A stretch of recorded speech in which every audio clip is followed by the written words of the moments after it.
Good morning, नमस्कार दोस्तों। मैं हूं जितेंद्र और आप देख रहे हैं जितेंद्र LLB। दोस्तों, आज हम बात करने वाले हैं कोर्ट मैरिज के बारे में कि कोर्ट मैरिज क्या होती है, क्या प्रक्रिया होती है, कितनी फीस होती है और ये प्रोसेस कैसे किया जा सकता है। देखिए, जब आप आम तौर पर शादियों में जाते हैं तो वो शादियां बहुत शोर शराबे वाली होती हैं, बैंड बाजा होता है, एक पूरी जो है सामाजिक प्रक्रिया होती है। इसी तरीके से कोर्ट मैरिज करने के लिए भी अपनी एक प्रक्रिया होती है, अपना एक प्रावधान है, एक कानून है, तो उसके अंतर्गत ही कोर्ट मैरिज को किया जा सकता है।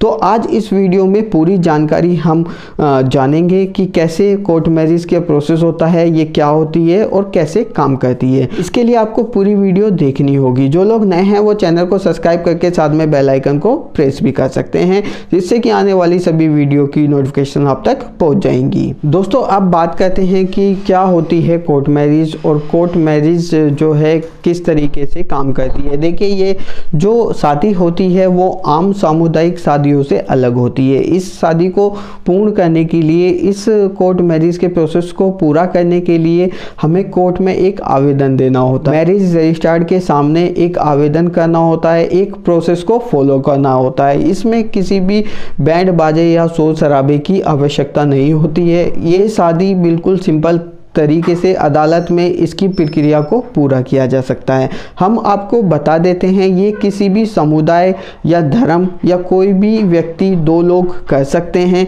जो दोनों बालिग हैं। युवक और युवती अगर बालिग हैं तो इस प्रोसेस को कर सकते हैं, कोर्ट मैरिज कर सकते हैं। अब बात करते हैं कि क्या एक विदेशी के साथ कोर्ट मैरिज की जा सकती है। तो हम बता देते हैं, अगर कोई भी एक भारत का निवासी है और एक विदेशी महिला है या विदेशी पुरुष है, तो आप उसके साथ भी एक विशेष विवाह अधिनियम के तहत इस कोर्ट मैरिज के प्रोसेस को पूरा कर सकते हैं और कोर्ट मैरिज को वैलिड करा सकते हैं। दोस्तों, अब बात करते हैं कोर्ट मैरिज प्रोसेस के बारे में कि कोर्ट मैरिज प्रोसेस क्या होता है। देखिए, कोर्ट मैरिज जो है एक कानूनी प्रक्रिया होती है जिसके माध्यम से दो व्यक्तियों की शादी को कराया जाता है। ये जो है विशेष विवाह अधिनियम 1954 के अंतर्गत आती है।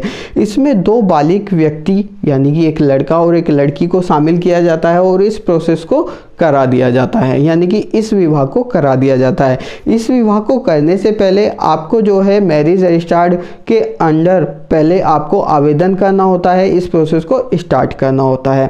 इसमें किसी भी धर्म समुदाय के लोगों की शादी हो सकती है, जैसे कि हिंदू, मुस्लिम, सिख, बौद्ध धर्म के किसी भी समुदाय के लोग हैं तो उनकी आपस में शादी की जा सकती है। इसके बाद पहले हम बता चुके हैं कि अगर किसी भी विदेशी महिला या पुरुष से कोई कोर्ट मैरिज करना चाहता है तो उसको भी विशेष विवाह अधिनियम 1954 के अंतर्गत रखा जाता है और उनकी शादी को संपन्न करा दिया जाता है। दोस्तों, इसके बाद कोर्ट मैरिज करने के लिए कुछ अपनी शर्तें होती हैं कि जैसे कि दोनों युवक बालिग होने चाहिए, उनकी जो उम्र है वो पूरी कानूनन वैलिड होनी चाहिए, उनकी उम्र कम नहीं होनी चाहिए जो एक कानूनी प्रक्रिया के अंदर आती हो। इसके बाद कुछ एविडेंस भी होते हैं, यानी कि एविडेंस की बात करें तो कुछ कागज भी, उनको डॉक्यूमेंट भी सबमिट करने होते हैं। इसके बाद गवाह की आवश्यकता होती है, ज़रूरत पड़ती है, जो कहें कि हाँ हम इनको जानते हैं और ये कोर्ट मैरिज करने के लिए एलिजिबल हैं और ये कोर्ट मैरिज कर रहे हैं, जिससे कि आगे अगर कोई फर्दर कोई प्रोसेस होता है, कोई कार्रवाई की जाती है तो उन गवाहों को पेश किया जा सके कि इनके सामने जो है कोर्ट मैरिज के प्रोसेस को किया गया है और इनकी कोर्ट मैरिज को वैलिड किया गया है। दोस्तों, अब बात करते हैं कि जब कोर्ट मैरिज की प्रोसेस को किया जाता है तो इसकी अपने कुछ शर्तें होती हैं। पहले हम बात करें कि जो जब एक युवक और युवती कोर्ट मैरिज करने के लिए न्यायालय में आवेदन देते हैं और जाते हैं तो उनको ये सुनिश्चित करना होता है कि उनका पहले से कोई विवाह नहीं है।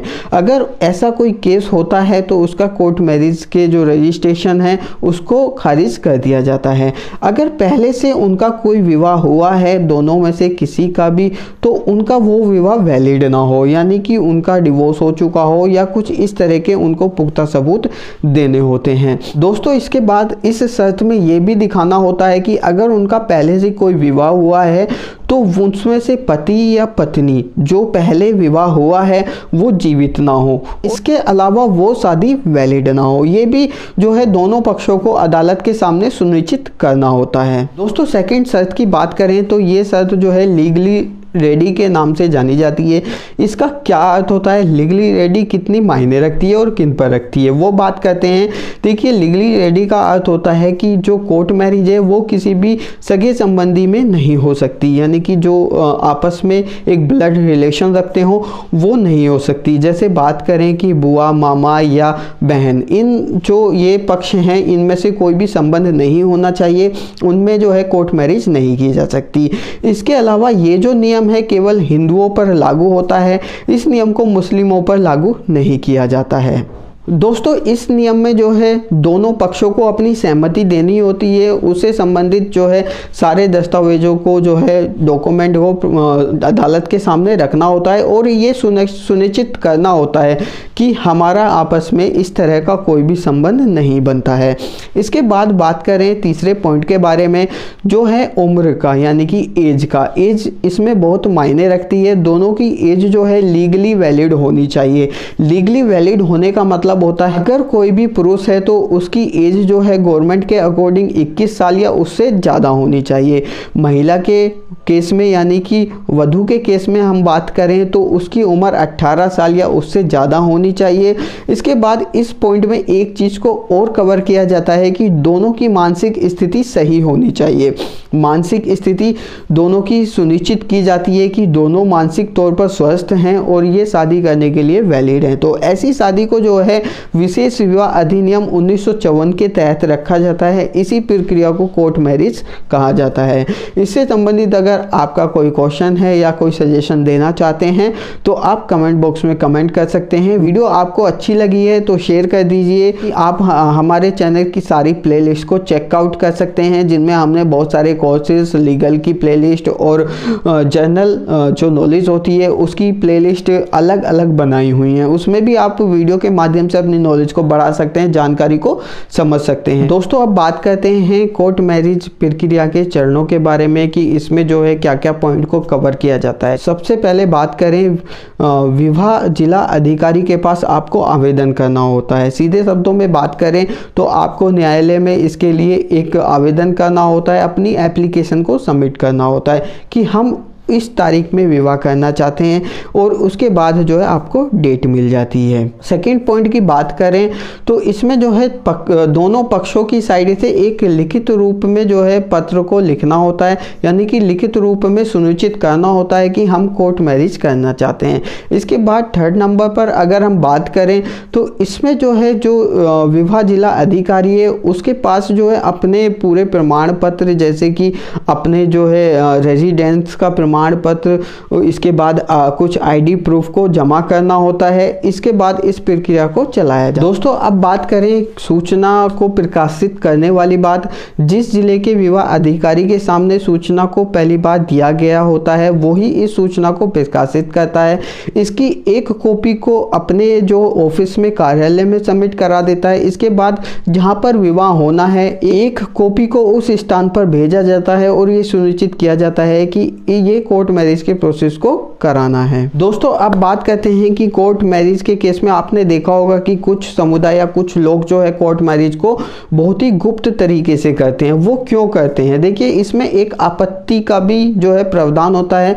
अगर कोई भी व्यक्ति जो लड़का या लड़की के पक्ष से संबंध रखता हो, दूर या पास का रिश्तेदार हो, वो इस विवाह के लिए आपत्ति को दर्ज करा देता है। अगर उसकी आपत्ति दर्ज हो जाती है, जब उसमें जांच की जाती है, अगर वो आपत्ति सही होती है तो इस विवाह को संपन्न नहीं किया जा सकता है। इसके बाद बात करें कि जब आपत्ति को दर्ज कराया जाता है तो विवाह अधिकारी के तहत 30 दिन के भीतर भीतर जो है इसमें जांच करनी होती है और किसी भी प्रकार से आपत्ति सही होती है तो इस विवाह को संपन्न नहीं किया जाता। दोस्तों, अब बात करते हैं जब किसी व्यक्ति के द्वारा आपत्ति को दर्ज कराया जा सकता है तो क्या हो सकता है। देखिए, जो अपील करता है, यानी कि जो मैरिज करने वाले लोग हैं, उनमें से किसी भी पक्ष के माध्यम से जो है एक अपील की जा सकती है। ये जो अपील जो की जाती है स्थानीय जिला अधिकारी के समक्ष, जो विवाह अधिकारी है उसके समक्ष की जाती है। और इस अपील करने का टाइम जो है, जब आपत्ति को दर्ज किया जाता है उसके 30 दिन के भीतर भीतर इस अपील को करना होता है, तभी इस अपील में सुनवाई की जाती है। दोस्तों, इसके बाद अगर कोर्ट मैरिज के प्रोसेस को सही माना जाता है और कोर्ट मैरिज करने तक पहुंच जाते हैं तो क्या होता है। देखिए, कोर्ट मैरिज जब स्टार्ट किया जाता है तो जो विवाह अधिकारी है उसके सामने जो है दोनों पक्षों से 3-3 जो है गवाहों को लिया जाता है, जिनके हस्ताक्षर भी होते हैं। इसके अलावा जो विवाह अधिकारी है उसके हस्ताक्षर भी होते हैं। इस जो प्रारूप को जो है लिया जाता है वो अनुसूची 111 के अंतर्गत लिया जाता है। कानून की एक अनुसूची होती है, उस प्रारूप को उसके अंदर रखा जाता है और विवाह को संपन्न कर दिया जाता है। दोस्तों, अब बात करते हैं यानी कि विवाह प्रमाण पत्र के बारे में, यानी कि मैरिज सर्टिफिकेट के बारे में। वो कैसे इशू किया जाता है। जब ये पूरी प्रक्रिया को संपन्न किया जाता है, सब कुछ सही चल रहा होता है, सही हो जाता है, तो जो विवाह अधिकारी है वो भी अपने हस्ताक्षर और जो गवाह हैं उनके तीन दोनों पक्षों के उनके हस्ताक्षर के बाद इस विवाह को जो है मैरिज रजिस्टर्ड में रजिस्टर्ड कर लेता है और वहाँ से एक प्रमाण पत्र में यानी कि मैरिज सर्टिफिकेट को इशू कर दिया जाता है। ये जो मैरिज सर्टिफिकेट है ये पूरी तरीके से वैलिड होता है और ये मान्य होता है, यानी कि इन दोनों पक्षों की जो वर और वधू है इन दोनों पक्षों का विवाह संपन्न हो चुका है और कोर्ट मैरिज हो चुकी है। दोस्तों, इसके बाद बहुत लोग पूछते हैं कि क्या कोर्ट मैरिज करने पे कुछ पैसे मिलते हैं, कुछ ऐसा प्रावधान होता है। वो हम आपको बता देते हैं। जब आप इंटरकास्ट मैरिज करते हैं, यानी कि कोई भी एक जो है आप दलित महिला या दलित पुरुष है उससे जो है दूसरी जाति का व्यक्ति जो है हमारा विशेष विवाह अधिनियम है उसके अंतर्गत शादी करता है, तो ये एक डॉक्टर अंबेडकर स्कीम के तहत जो है उसको 2.5 लाख रुपए तक की राशि दी जा सकती है। इसके लिए जो है दोनों पक्षों को एक एफिडेविट भी अदालत में यानी कि न्यायालय में सबमिट करना होता है। उसके बाद इस प्रक्रिया को पूरा किया जाता है। दोस्तों, अब बात करते हैं कि जब कोर्ट मैरिज के प्रोसेस को किया जाता है तो किन किन डॉक्यूमेंट की ज़रूरत होती है, किन किन डॉक्यूमेंट की आवश्यकता पड़ती है। देखिए, सबसे पहले हम बात कर लेते हैं कि आपके 4 पासपोर्ट साइज फ़ोटो की ज़रूरत होती है। आईडी प्रूफ की ज़रूरत होती है जिसमें जो है आधार कार्ड, वोटर आईडी कार्ड या ड्राइविंग लाइसेंस हो सकता है। इसके बाद जो आपने जो अपनी एप्लीकेशन स्टार्टिंग में दी थी उसका जो है वो एप्लीकेशन जो है उसके पेपर लगते हैं। इसके बाद बात करें तो जो कोर्ट की अपनी फ़ीस होती है वो फ़ीस लगती है। वो जो फ़ीस है सभी राज्यों की अलग अलग हो सकती है, लेकिन स्टार्टिंग में आपको 500 से 1000 रुपये के आसपास पे करने हो सकते हैं। तो इसके बाद बात करें तो 10th और 12th की मार्कशीट को देना होता है। अगर वो नहीं है तो जन्म प्रमाण पत्र भी काम कर जाता है। इसके बाद गवाहों के फ़ोटो और पैन कार्ड लगते हैं। तो इसके बाद अगर हम बात करें तो दोनों पक्षों को एक शपथ पत्र देना होता है, यानी कि एक एफिडेविट पर हस्ताक्षर करके देने होते हैं कि दोनों पक्षों में से कोई भी पहले से किसी अवैध संबंध में नहीं है। इसके बाद बात करें अगर कोई तलाकशुदा महिला या पुरुष है तो उसके अपने तलाक के पेपर देने होते हैं। अगर किसी का तलाक नहीं हुआ है और उसका जो है पति या पत्नी में से किसी की मृत्यु हो चुकी है तो उसका डेथ सर्टिफिकेट जमा करना होता है, तभी इस शादी को पूर्ण किया जाता है। ये सारे डॉक्यूमेंट आपको लगते हैं।